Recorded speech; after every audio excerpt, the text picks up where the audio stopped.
이 세상에는 많은 사람들이 살아가고 있는데 모든 인생은 남녀, 노소, 빈부, 귀천 할 것 없이 모두 다 죄악된 세상에 살면서 이런 문제, 저런 문제, 이런 걱정, 저런 걱정, 그런 삶을 너나 할 것 없이 다 살고 있습니다. 그런데 사람들은 그 문제 때문에 때로 낙심하고 또 좌절하기도 하고 때로 극단적으로 삶을 포기하는 그런 사람들도 종종 나옵니다. 근데 제가 설교를 하면서 데이터 조사를 해봤어요. 이 자살하는 자살률이 점점점 나이가 낮아진다는 거죠. 낮아진데 9살부터 24살까지 청소년들이라고 할 수 있죠. 어린아이들 다 초등학생들부터 이게 여러 가지 사고 또 문제로 이렇게 병으로 죽을 수가 있는데 이 가장 1위가 뭐냐? 13년째 자살로 죽는다는 거예요. 자살 거꾸로 하면 뭡니까? 모릅니까? 자살 거꾸로 하면 뭐예요? 큰 소리 합시다. 시작. 살자. 할렐루야. 초등학생들이 요즘 자살한다는 거 다 알잖아요. 제가 일일이 설명 안 해도 다 알잖아요. 무슨 힘든 일이 있어가지고, 무슨 어려운 일이 있어가지고, 무슨 목숨을 끊어야 될 그런 일이 있어가지고. 그런데 그 아이에게는 그만큼 절망이라는 거죠. 그게 오늘 우리가 살아가는 삶 속에 이제 벌어지고 있어요. 그런데 오늘 말씀을 보면서 우리 인생의 문제가 크면 클수록 본문의 회당장 야이로처럼 그 문제를 가지고 믿음으로 주님 앞에 나가야 될 줄로 믿습니다. 오늘 이 시간이 그 시간인 줄로 믿습니다. 우리는 하나님의 예배하러 왔지만 또 한편으로는 우리 각자의 기도 제목이 있고 문제가 있어요. 이걸 가지고 주님 앞에 나온 것입니다. 그래서 기도도 하고 있지 않습니까? 회당장 야이로는 종교사회적으로 굉장히 명성이 있고 지도자 아니겠습니까? 그런 자가 외동딸 하나 있는데 병들어 죽게 되었는데 12살이요. 이스라엘 나라에서는 12살 되면 이제 공적으로 시집을 갈 수가 있는 거예요. 시집을 갈 수 있는 그 나이에 병들어서 죽게 되었으니 얼마나 그 고통이 컸겠습니까? 그런데 야이로 회당장이 절망좌절하지 않고 예수님을 찾아가서 체면불구하고 주님의 발 앞에 엎드린 줄로 믿습니다. 엎드려가지고 내 집에 오셔서 내 딸을 좀 살려달라고 그런 내용 아닙니까? 어떤 결과가 왔습니까? 본문의 말씀을 앞뒤로 자세히 살피면서 우리 모두 은혜 받고 우리 모두의 인생에도 달리다곰의 역사가 일어나기를 주의 이름으로 축복합니다. 오늘 본문의 말씀은 앞에서부터 이어져요. 21절 앞에서부터 쭉 이어지는데 그 앞에 어떤 일이 벌어지냐면 예수님께서 거라사라는 곳에서 이제 귀신 들려가지고 이렇게 무덤 사이에 있는 이 사람을 고쳐준데 귀신을 쫓아내고 보니까 자그마치 2,000마리 돼지떼로 이 귀신이 들어갔어요. 그러니까 한 사람 속에 군대 귀신이 들어간 거야. 그러니까 돼지가 몰사합니다. 그리고 그 사람은 살게 되죠. 그러다 보니까 온 동네방네 소문이 나겠어요, 안 나겠어요? 큰 소문이 나죠. 예수님 그 거라사를 지났어요. 그곳을 나와서 대가볼이라는 곳에 오셨어요. 그런데 사람들이 예수님 소문을 듣고 사방팔방에서 예수님 계신 곳으로 찾아오는데 그곳이 이제 바닷가였어요. 근데 어떻습니까? 예수님이 그곳에 계신데 회당장 야이로가 자기 딸이 병들어 죽게 된 이 회당장이 예수님의 그 소문을 듣고 거기에 찾아온 것이에요. 찾아와가지고 이제 예수님 앞에 이제 간청을 하면서 내 집에 좀 가서 내 딸 좀 살려주세요. 그런 거예요. 그래 가자. 그래서 예수님이 이 회당장과 함께 이 야이로 집에 이제 갑니다. 가는데 가다가 또 어떤 일이 벌어지냐면 12의 혈루증 앓는 여인이 이제 예수님 인산인해를 이루고 온 그 예수님의 많은 무리들 속에 섞여가지고 예수님의 옷자락만 만져도 내 병이 나을 것이라는 그런 생각으로 예수님의 옷자락을 잡아가지고 어떤 일이 납니까? 고침받는 그런 일이 나요. 그런 가운데 예수님과 이 혈루증한 여인과 대화를 나누는데, 그때 회당장 야이로의 집에서 사람이 와가지고 하는 말이 뭡니까? 딸이 죽어버렸습니다. 이제 선생님을 더 오라 가라 괴롭게 하지 마세요 그랬어요. 딸이 죽어버렸다는 거예요. 그야말로 절망 정도가 아니라 이제 널브러져 버린 거죠. 맥이 풀려져 버린 그런 상황이에요. 그런데 그런 상황에 있는 이 회당장에게 예수님께서 하시는 말씀이 두려워하지 말고 뭐만 하라? 믿기만 하라 그랬어요. 그래가지고 예수님께서 집에 가가지고 죽은 아이의 방에 들어가서 그 아이의 손을 잡고 달리다고 하잖아요. 여러분, 달리다고 하면 뜻이 뭡니까? 소녀야 뭐요? 일어나라.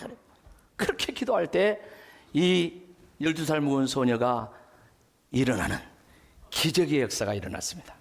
여러분, 예수님께서 공생애를 3년 반 사시면서 많은 기적을 일으켰는데, 특별히 죽은 자를 살리는 기적을 보면 크게 3번 나와요. 3번 나오는데, 이제 나인성 과부의 외아들 청년이 죽어가지고 상여로 이렇게 나갈 때 얼마나 그 과부가 울며 뒤따라갈 때 너무 안타까워가지고 상여를 수덥시고 청년아 일어나라. 거기도 보면 청년아 일어나라 하는 거예요. 그래서 청년이 살아난 줄로 믿습니다. 나중에 예수님이 십자가를 앞두고 보면 이제 친구 나사로가 죽었어. 그래가지고 무덤에 장사를 지는데 예수님이 그 무덤에 가가지고 돌을 굴려놓으라 가지고 나사로야 못 알아? 나오라. 걸어서 나오라는 거예요. 일어나 나오라는 거예요. 그런 얘기 나와요. 그리고 오늘 본 말씀은 바로 회당장 야이로의 딸, 시집갈 이제 나이가 된 이 딸을 지금 이렇게 살리는 이런 역사입니다. 오늘 이 말씀을 이제 구체적으로 살펴보면서 이 말씀 속에 우리가 깨달을 수 있는 게 뭔가 이제 정리해서 몇 가지로 말씀을 드리겠습니다. 첫째로는 모든 인생에는 뭐가 있다? 문제가 있다는 거예요. 문제가 없는 인생은 없어요. 걱정, 근심, 문제 없는 사람은 한 사람도 없다는 거예요. 보통 사람들이 회당장을 볼 때 저 사람은 문제 없겠거니. 왜? 이 사람은 회당장이고 또 유대교에서 신망을 받는 분이고 저명 인사야, 사회적으로. 그러니까 저런 사람은 문제가 없겠거니 했지만, 사실 이 회당장 외동딸, 하나밖에 없는 딸, 시집을 앞두고 있는 이 딸이 병들어서 지금 죽게 되었다는 것입니까? 여러분, 얼마나 이 회당장이 근심, 걱정, 염려가 많았겠습니까?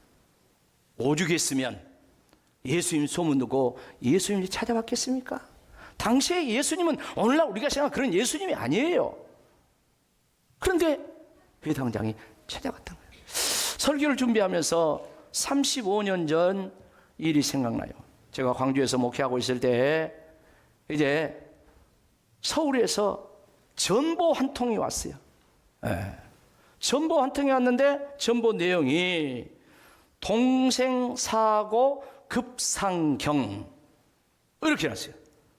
그때는 전화 별로 없고 막 전보가 이제 소통 수단이었잖아요. 서울에 제 바로 밑에 여동생이 있고 또 3번째 여동생이 같이 살고 있어요. 회사를 다니고 있어요. 그런데 동생 사고 급상경이야. 누가 다쳤는지, 얼마나 다쳤는지 어떻게 알아요? 그래서 제가 기도 아닌 기도를 했다니까요. 무슨 기도? 지금 제 밑에 동생은 이제 결혼 날짜를 받아놨어. 그래서 하나님, 동생들이 사고 났다는데 제 밑에 동생은 결혼 날 받아놨는데 이 동생이 사고 나면 안 됩니다. 죄송하지만 셋째 동생이 사고 나게 해 주시라. 그렇게 기도 아닌 기도를 했다니까요. 그리고 야간 열차를 타고 이제 올라갔어요. 올라가가지고 보니까 세상에 셋째 동생이 사고가 나가지고 대수술을 해가지고 그야말로 깨어나지도 못하고 있었어요. 그런 상황 속에 정말 하나님, 내일모레 시집갈 첫 번째 여동생 사고 안 나고 셋째 여동생 사고 난 거 감사합니다. 이런 기도를 했다니까요. 이런 기도.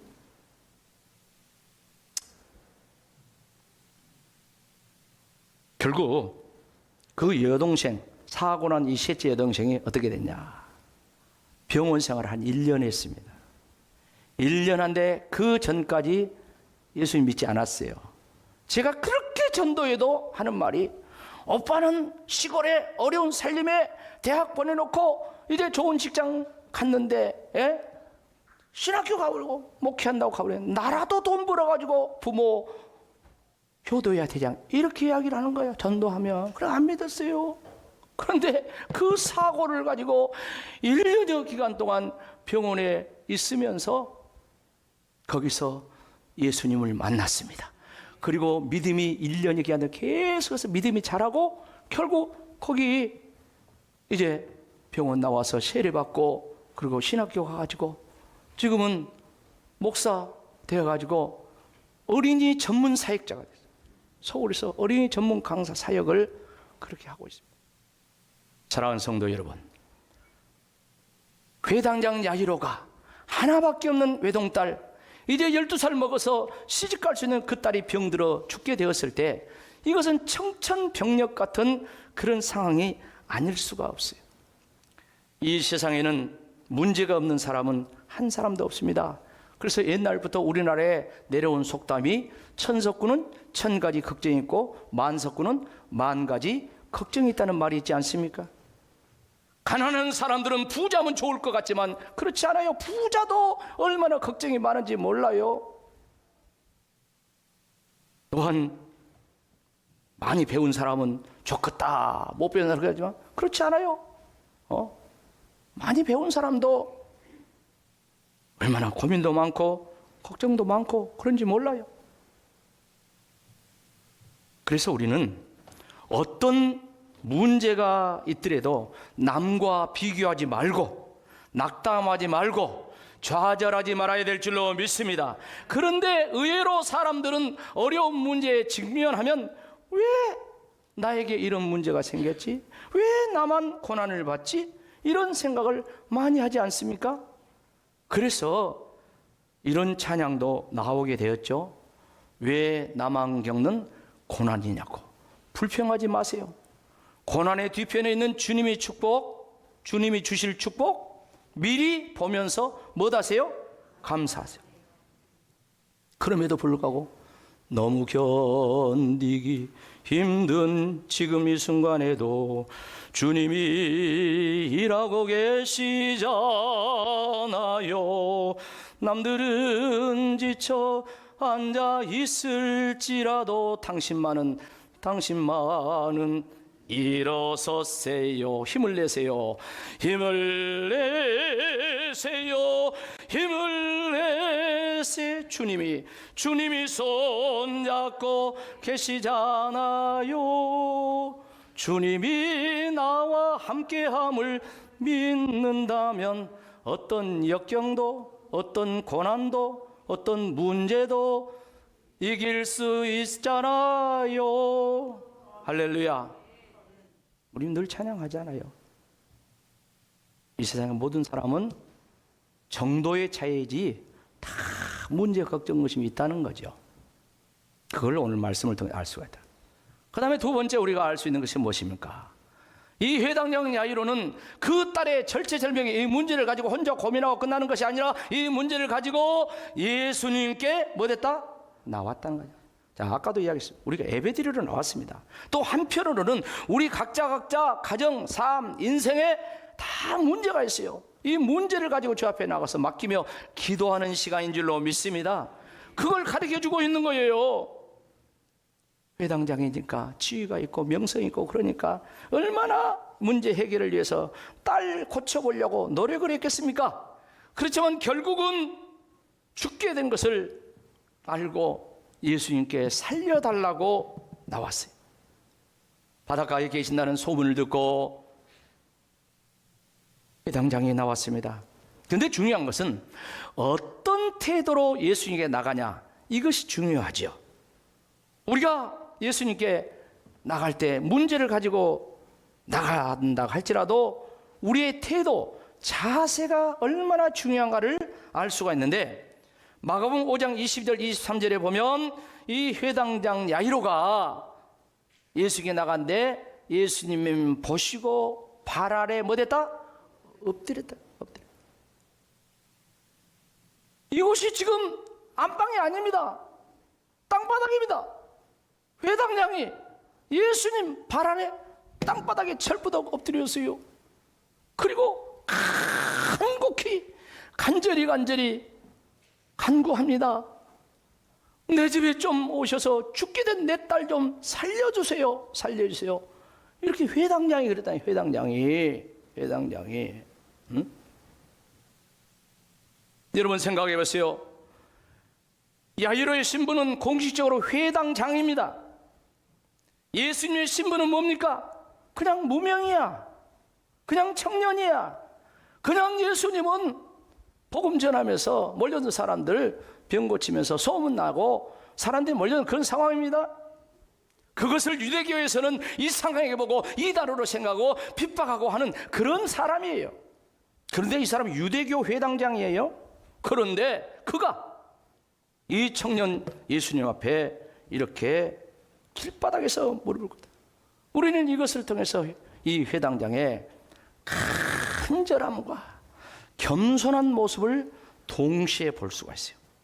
그래서 저와 여러분도 우리가 인생의 문제를 가지고 주님 앞에 나가는데 이런 모습이 필요하다는 거예요.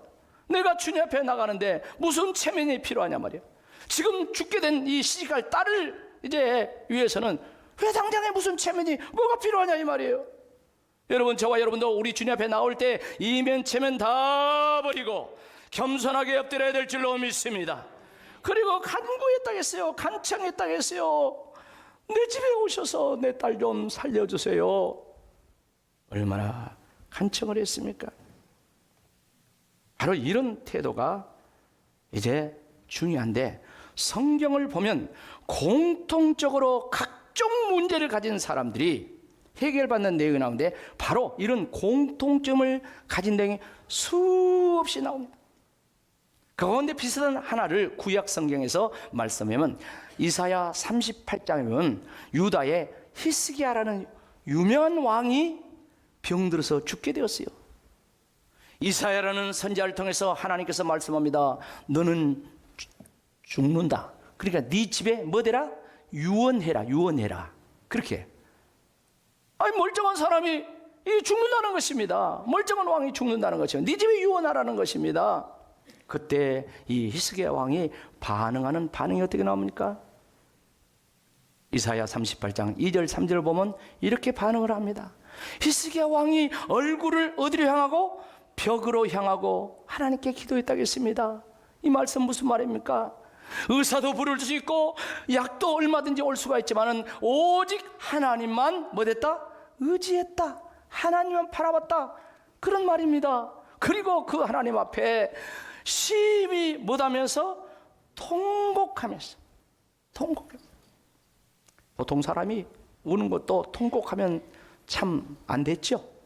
그런데 왕이 심히 통곡했다. 왕이 그 통곡 소리를 우리 주님께서, 하나님께서 들으시고 응답을 하신데 어떻게 응답을 하십니까? 이사야 38장 4절로 6절을 보면 이렇게 말씀합니다. 하나님의 말씀이 이사야에게 응답으로 왔어요. 그리고 이사야에게 너는 가서 히스기야에게 알려라. 그래. 뭐라고 이야기합니까? 내가 내 기도를 들었고 내 눈물을 보았노라. 내가 내 소원에 15년을 더하고 이 성을 아스루 왕의 손에서 건져내고 이 성을 못하리라? 보호하리라. 입니다. 요한복음 10장 10절 우리가 잘 알잖아요. 다 같이 읽읍시다. 시작. 도둑이 오는 것은 도둑질하고 죽이고 멸망시키는 것뿐이요 내가 온 것은 양으로 생명을 얻게 하고 더 풍성히 얻게 하려는 것이라. 아멘. 마귀는 영적으로 도둑이라고 이야기했어요. 근데 그가 하는 일은 도둑질하고 죽이고 멸망, 지옥으로 끌고 가는 일은. 그러나 예수님은 살리는 분, 생명의 하나님, 더 풍성한 생명을 얻게 하신 줄로 믿습니다. 오늘 이 죽은 소녀를 일으키는 것도 생명 주는 것입니다. 달리다 보면서 일으키는데 일어나라 일어나라 하면서 주님의 생명을 주는 것입니다. 예수님은 지금도 달리다곰의 역사를 계속해서 일으키고 계신 줄로 믿습니다. 어떻게 일으키고 계십니까? 예수님은 믿음의 사람들을 통하여서 말씀과 기도로 성령에 충만한 사람들을 통하여서 지금도 그 달리다곰의 역사를 일으키고 있는 줄로 믿습니다. 사도행전 3장에 보면 우리가 잘 알잖아요. 성전 미문에 안진병이 나면서부터 안진병이, 이 사람은 다른 사람들이 그곳에 데려다 줘가지고 거기서 구걸을 하며 평생을 사는 사람, 기구한 인생입니다. 그런데 어느 날 제9시 기도 시간에 베드로 요한이 그곳을 지나갈 때 한 푼 주세요. 항상 구걸한 사람은 이렇게 하잖아요. 한 푼 주세요 그러잖아요. 그때 베드로 요한이 뭐랍니까? 이렇게 하니까 우리를 뭐요? 보라 그래요. 할렐루야. 우리를 뭐하라? 보라 그래요. 이렇게 하니까. 그리고 베드로 요한이, 특별히 베드로가 한 말씀이 뭡니까? 우리가 잘 아는 말씀 있죠? 사도행전 3장 6절 7절. 나는 은과 금은 없어. 그렇지만 내게 있는 것을 내게 주노니 나사렛 예수 이름으로 일어나 뭐하라? 여기도 일어나라게. 일어나 걸으라. 그래가지고 그 다음 절을 보면 어쩝니까? 오른손을 잡아 일으키니 발과 발목이 고 힘을 얻고 8절 그 뒤에 말씀 보면 막 하나님을 찬양하며 기뻐 뛰며 성전으로 예배하러 뭐 됐더라? 들어갔더라. 오늘 성령 충만한 베드로를 통해서 이 안진병이 40년 이 사람은 40년이야 40년을 그렇게 살았어. 그런데 예수 그리스도의 이름으로 그를 일으키니까, 손을 잡아 믿음으로 일으키니까 일어났어요. 하나님이 하신 줄로 믿습니다. 성령의 한 줄로 믿습니다. 기뻐 뛰며 찬양. 그는 여러분 생각해 보세요. 돈을 얻는 것도 살기 위해서 필요하겠죠. 구걸하는 것도. 근데 생각해 보세요. 그도 이스라엘 백성인데 다른 사람은 다 성전 안에 들어가서 하나님을 찬양하고 예배드리는데 자기는 그 불구자는 못 들어가. 그래서 그 못 들어가고 그 문에 있을 때 얼마나 그 인생이 영적으로 힘들었고 절망적이었어요. 그러나 일어난 줄로 믿습니다. 이것은 육체만 일어난 것이 아니요, 그 믿음도 일어난 줄로 믿습니다. 그 인생도 일어난 줄로 믿습니다. 사랑하는 성도 여러분, 인생은 누구나 크고 작은 문제가 있습니다. 죽음과 같은 절망도 있을 수 있습니다. 그러나 믿는 저와 여러분은 낙심하지 맙시다. 두려워하지 맙시다. 믿음을 가지고 오늘 야이로처럼 하나님 앞에 엎드려서 간절히 기도하시기를 축복합니다. 그러면 주님이 야이로에게 개입한 것처럼 저와 여러분의 인생에도 개입하셔도 달리다금의 역사를 이룰 줄로 믿습니다. 일어나라. 여러분, 우리가 일어날 것 너무 많지 않습니까? 육신의 병든 자 건강으로 일어나야 될 줄로 믿습니다. 물질에 어려운 자 물질도 일어나야 됩니다. 영혼의 병든 자 영혼이 일어나야 돼요. 신앙이 일어나야 돼요. 예배가 일어나야 돼요. 기도가 일어나야 돼요. 헌신 봉사 전도가 일어나야 될 줄로 믿습니다. 사명이 불같이 일어나야 될 줄로 믿습니다. 가정도 일어나야 되고 교회도 일어나야 되고 이 나라도 일어나기를 축복합니다. 우리 모두 넘어진 자리에서, 주저앉은 자리에서 예수 그리스도의 이름으로 달리다고 마시기를 주의 이름으로 축원합니다. 아멘.